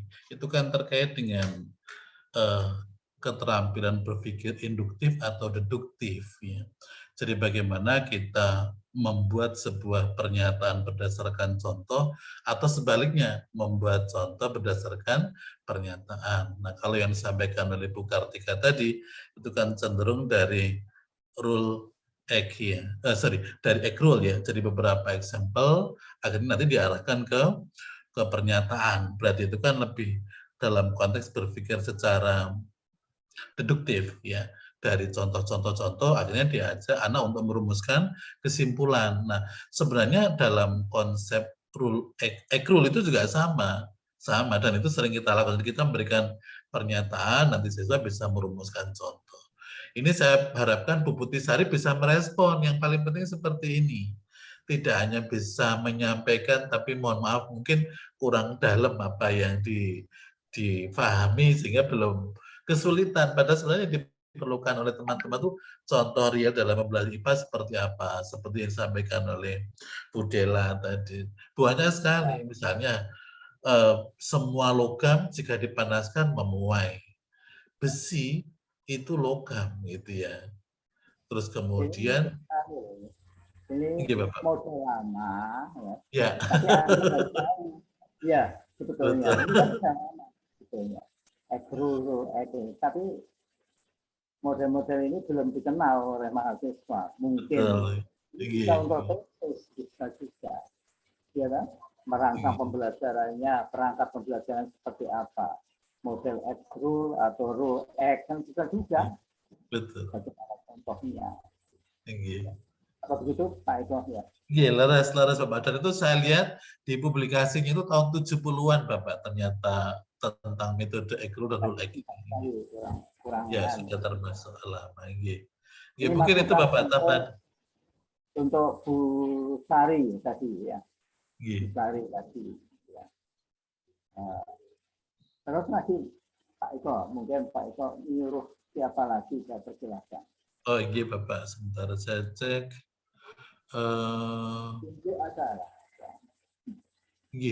Saya minta Pak Rizky Afnan. Ada Pak Rizky Afnan? Saya, Prof. Ada ya. Silakan Pak Rizky untuk memberikan masukan. Masukan dari saya mungkin udah digarap sama yang lain Prof, seperti ya seperti kayak contoh-contohnya gitu Prof. Contohnya lebih ke kayak yang tadi saya dengar cara mengelas gitu kan, kalau di dalam pendidikan tuh untuk dalam materi pembelajaran apa gitu. Kebanyakan contohnya kan kayak di luar pendidikan. Pak Aris kan mesti ada catatan, misalnya, oh ini kurang jelas, ini sulit untuk difahami, kan begitu. Yang lainnya kan mesti punya masing-masing kalau memperhatikan. Iya, silakan Pak. Iya. Ini dinilai ya. Iya. Maaf Prof, saya lupa tadi di slide keberapa gitu. Ya. Lupa kok. Iya, cuman tadi kan ada yang penjelasan tentang cara mengelas gitu. Kalau saran saya, maunya dikasih contoh tentang pembelajaran, tentang pendidikan dalam kelas gitu. Khususnya kayak di materi IPA gitu. Ya mungkin ya Pak Rizky mungkin lebih fokus ya mengikuti.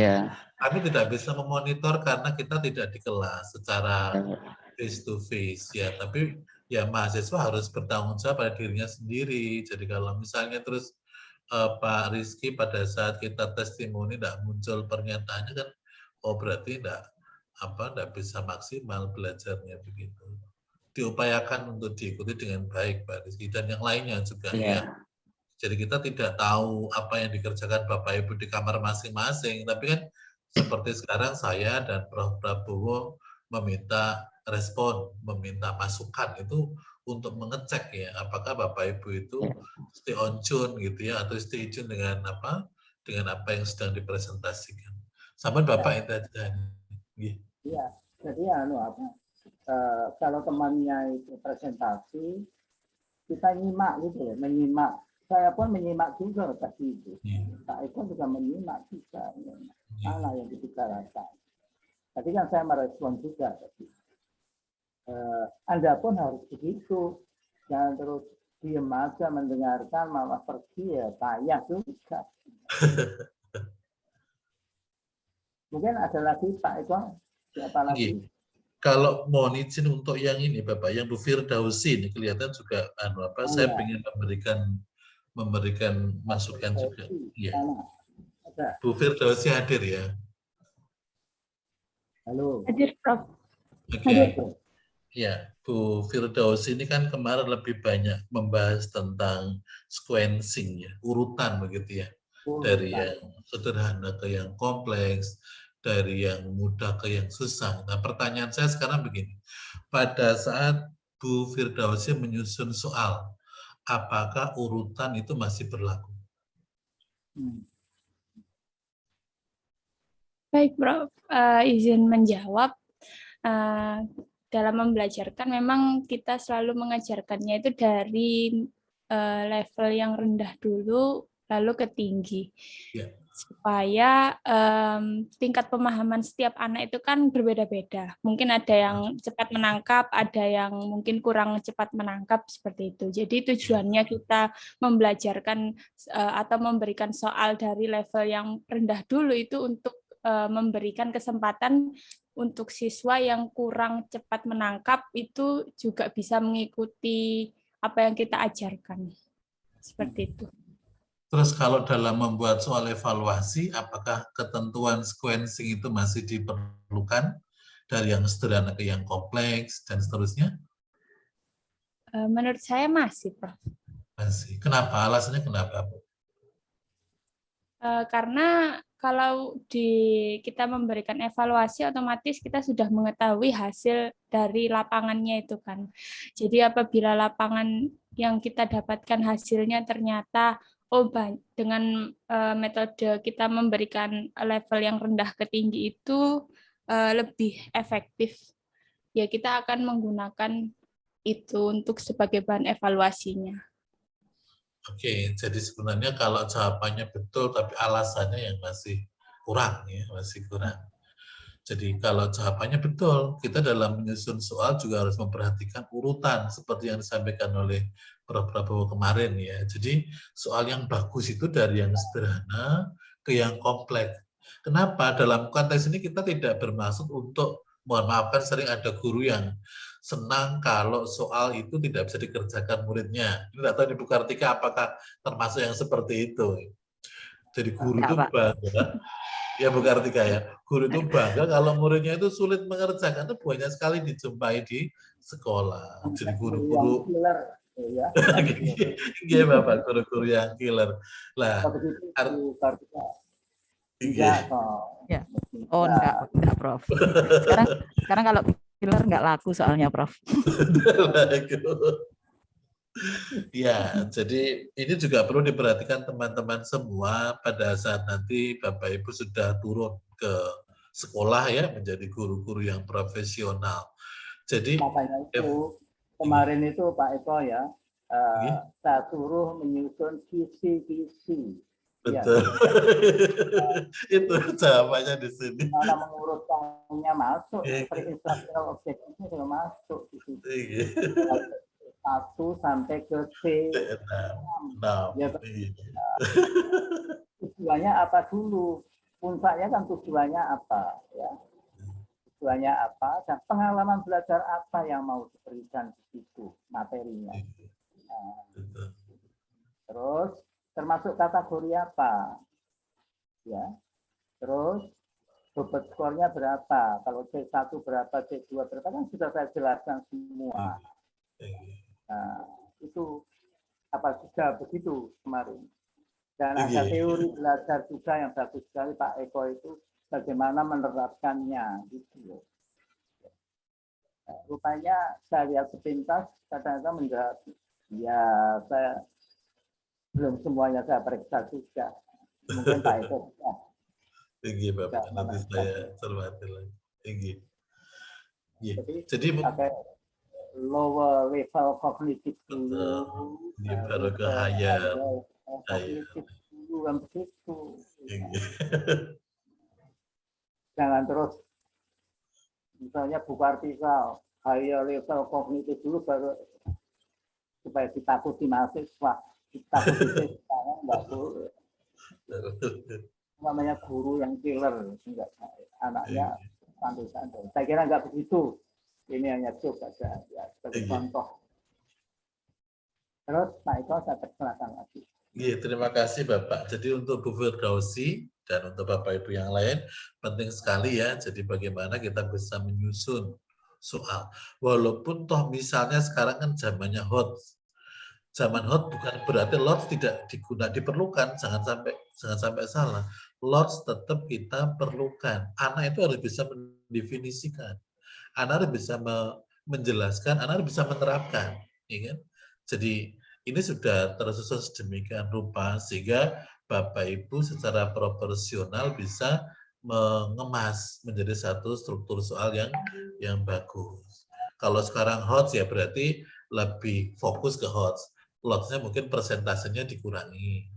Kalau dulu kan mungkin kita di S3 ini diajarkan pola plot itu. Nah, itu mulai S1 sudah tahu. Lower level kognitif, higher level kognitif. Saya ingat kok, sudah saya ajar di S1. Belum itu ya. Belum. Jadi linear ya. Belum itu linear. Naik terus. Jadi C1, C2, C3, sampai C6. Belum itu linear. Baik, terusan Pak. Iya, terima kasih Bapak. Jadi ini ya untuk Bapak Ibu yang lain, sehingga nanti ini kan tidak hanya berhenti sampai di pengembangan perangkat, kita akan terus sampai menyusun instrumen tesis. Jadi apa yang sudah dibekalkan oleh Bapak, oleh Prof. Prabowo, itu menjadi pedoman sampai nanti sampai kembali ke sekolah. Jadi cara menyusun soal itu reasonable, beralasan, tidak sekedar semau gurunya, harus berorientasi pada tujuan apa yang ingin dicapai. Terus terkait dengan bagaimana paling pinggir yang tujuan. Indikator lah sekarang model indikator. Iya Bapak, indikator. Ya. Yang baru itu kayak indikator ini. Iya, mungkin itu saja Bapak. Terima kasih. Baik. Sekarang saya ingin bertanya kepada tadi siapa Bu Putisari tadi itu. Putisari. Sari tadi sudah membawakan rancangan pembelajaran, jadi strategi pembelajaran apa tadi? Pembelajaran mulai dari fakta, konsep dan seterusnya. Tapi yang paling sulit itu adalah preskripsi pembelajaran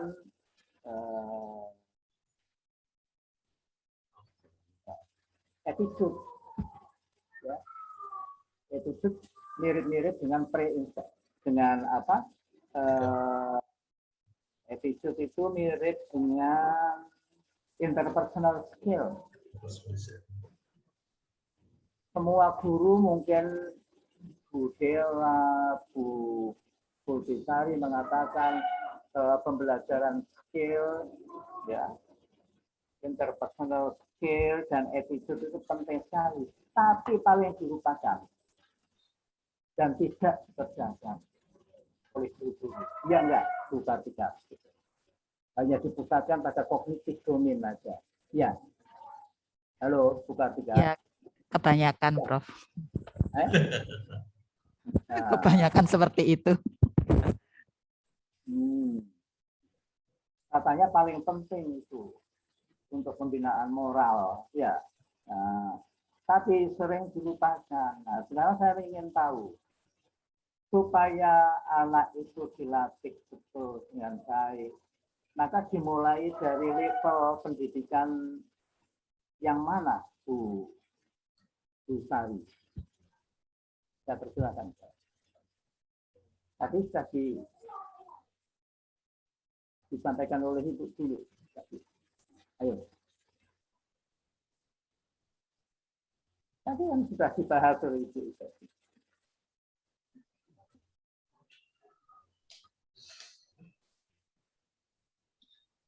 Mulai anak TK itu sudah dilatih, ya. Dan pembelajaran konsep itu mulai TK itu sudah dilatih. Ada lower level kognitif, higher level kognitif, C1, 2, 3, 4, 5, mulai SD lah, kelas 1 itu sudah dilatih. Jadi C1-nya di SD tingkatannya ini, C2-nya tingkatannya levelnya seperti ini. Sampai judgment C6-nya juga diwakilkan di SD juga kelas 1. Soalnya dulu pernah ada, kalau di SD itu cukup C1, terus di SMP itu cukup C1 dan 2, terus di SMA begini. C3. Itu Pak Sofi, zaman dulu itu. Pernah dengar ya? Kalau saya enggak. Mulai SD kelas 1 itu C1, 2, 3, 4, 5, 6 harus. Ya, ini mulai sekarang itu. Tapi levelnya seperti apa? Kita kan kurikulumnya kurikulum apa? Spiral approach. Ya. Kayak contohnya hukum Boyle diajarkan di SMP misalnya. Di SMA diajarkan lagi, di perguruan tinggi diajarkan lagi, tapi keluasan dan kedalamannya approach. Kurikulum kita kan approach. Hukum apa lagi yang penting itu Archimedes juga Bapak. Hukum yang contohnya kapal itu Archimedes Bapak. Archimedes ya. Itu saya sudah mengenal di SD kelas 3 juga. Tapi di SMP diajar lagi Archimedes lagi. Tapi kedalamannya beda. Keluasannya juga beda. Di SMA muncul lagi. Lebih Di dalam perguruan tinggi muncul lagi Pak Eko. Pak Eko tahu mengajarkan Archimedes juga itu. Itu namanya spiral approach kurikulum kita. Nah, untuk itu tidak cuma interpersonal skill dan attitude ya, tapi in cognitive skill-nya itu harus hati-hati Anda. Dan di SD itu hanya diberi C1, terus SMP C2, SMA C3 jangan, mulai C1 sampai C6. SMP juga C1 sampai C6. Tapi kedalaman dan keluasannya berbeda. Jelas ya. Sampai perguruan tinggi C1 sampai C6. Kedalaman dan keluasannya makin tinggi. Tapi levelnya itu tetap C1, 2, 3, 4, 5, 6 harus dilakukan. Ya, jelas? Siapa yang mau bertanya tentang ini? Saya persilahkan. Nanti Pak Eko akan menjawab. Kalau perlu saya juga ikut menjawab, saya persilahkan. Mumpung masih ada waktu ini. Masih ada waktu 10 menit. 10 menit Bapak, betul. Karena puasa. Karena puasa ini. Dan sekali lagi, selamat berpuasa. Ya. Terima kasih. Dan, baik mahasiswa maupun dosennya nggak boleh marah-marah. Harus menahan emosi. Kalau maksudnya salah pun saya nggak marah. Pak Eko nggak marah. Kita harus menahan diri. Ini termasuk latihan itu mental tadi, mental rehearsal itu tadi, puasa itu. Ayo, siapa yang mau bertanya? Saya, Prof. Yes. Oke, silakan. Silakan. Iya, Prof. Saya ingin menanyakan untuk masalah pembuatan kisi-kisi, Prof.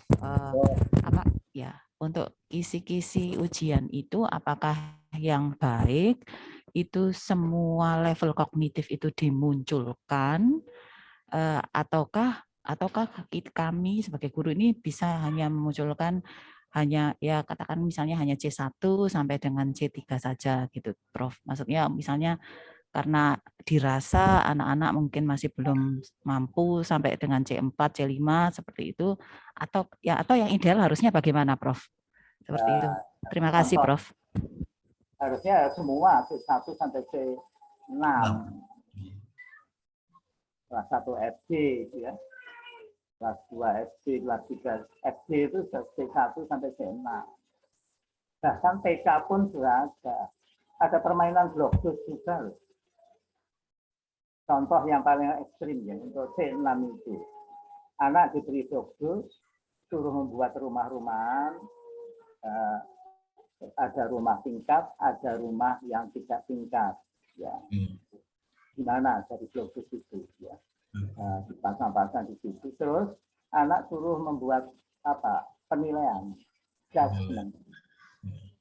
Kalau tadi itu kan merangkai kayak apa? Sintesis gitu ya. Terus sekarang dari rumah yang tingkat dan tidak tingkat itu mana yang lebih baik menurut kamu, menurut Anda begitu. Contohnya begitu. Itu sudah making judgment pada anak SD itu sudah making judgment sudah C6 itu tuh. Gitu. Dan C6 itu harus di SMA atau apa enggak, di SD itu sudah ada C6. Tapi ingat, spiral approach tadi itu kurikulumnya. Kedalaman dan keluasannya beda. Tapi C-nya itu mulai dilatih dari C1, C2 sampai C6 secara linear. Menurut Bloom, ya. Pak Bloom mengatakan secara linear. Ya. Kalau begitu, buka tiga. Nah, jadi kemarin ya, itu baik. saya suruh membuat itu sudah banyak sekali sebetulnya. Mau dimulai dari tujuannya bagaimana, terus materinya bagaimana, ya pengalaman belajarnya itu apa, yaitu materinya seperti apa. Ingat ketika itu. Jadi tujuannya apa, materinya apa, bagaimana mengurutkan materi itu. Terus akhirnya pada bagaimana menyampaikan materi itu dan bagaimana mengevaluasi ketika itu, ya ingat itu ya Pak Eko ya, mungkin jawaban kemarin itu dapat dikatakan belum memuaskan hati saya loh ya, belum memuaskan hati saya. Yang kita teriak-teriak dulu di chapter 5 ini loh. Kita teriak-teriak saya di chapter 5. Camp. Yaitu tujuan pembelajaran. Ada tujuan kognitif, ada tujuan psikomotor, ada tujuan afektif, ada semua. Nah, Pak Kem ini mengutip dari Bloom dan Molinda, Heine, Molinda, Russell yang psikomotor itu. Yang lainnya mengutip dari bagaimana interpersonal skill-nya, afektif domain-nya itu bagaimana. Ada juga. Awas loh ya, nanti kalau Anda UAS-nya itu, Pak Eko ya, UAS-nya itu perangkat pembelajarannya disampaikan, ya, dipresentasikan. Nanti Pak Eko dan saya yang menilai Anda, gitu. Ya. Jadi ini penting ini. Ya baik, ini pertanyaan dari Buka Tiga baik sekali. Apakah mulai level SD, SMP, mulai semua level C1 sampai C6. Tapi kedalaman dan keluasannya disesuaikan sesuai dengan kurikulum spiral approach itu kan begitu. Ya, saya itu Pak Eko. Ya mungkin Pak Eko akan memberikan tambahan. Jadi sekaligus nyambung terkait dengan apa yang disampaikan Bapak tadi mengenai aplikasi teori belajar. Di situ kelihatan sekali bahwa teorinya Pak Piase itu mendasari bagaimana kita bisa mengonstruksi soal sesuai dengan level kognitifnya siswa. Sehingga walaupun materinya sama, soal yang kita berikan di siswa SD harus berbeda dengan di siswa SMP, sesuai dengan tingkat perkembangan berpikirnya. Itu yang saya maksudkan kemarin, Bapak. Nah, ini yang saya rasa teman-teman harus bisa menunjukkan. Jadi soal nomor 23 itu yang teorinya itu. Muncul harus otomatis muncul teori PAC-nya bagaimana. Anda ahli loh nantinya. Anda ini sekarang sedang kita latih menjadi ahli pembelajaran. Sebagai desainer, sebagai teacher, sebagai subject matter expert. Ya, saya berkali-kali ngomong. 3 itu Anda nanti di PBB ini, saya dengan Pak Eko ini sedang melatih Anda. Ketiga itu. Sebagai guru, sebagai perancang, sebagai ahli materinya juga. Ya, hati-hati, berat loh, PBB itu berat. Nanti itu. Ada lagi? Ya, saya rasa cukup, Bapak. Cukup ya, sudah 10.57 ini. Terima kasih atas bantuan Pak Eko ya. Terima kasih atas semangat Anda dalam bulan Ramadan ini. Mudah-mudahan yang melakukan amal ibadah puasa itu amal ibadah kita diterima oleh Allah Subhanahu wa Ta'ala. Dan diberi kesempatan sehingga bisa nutup ya, tidak sakit sampai selesai Ramadan ini.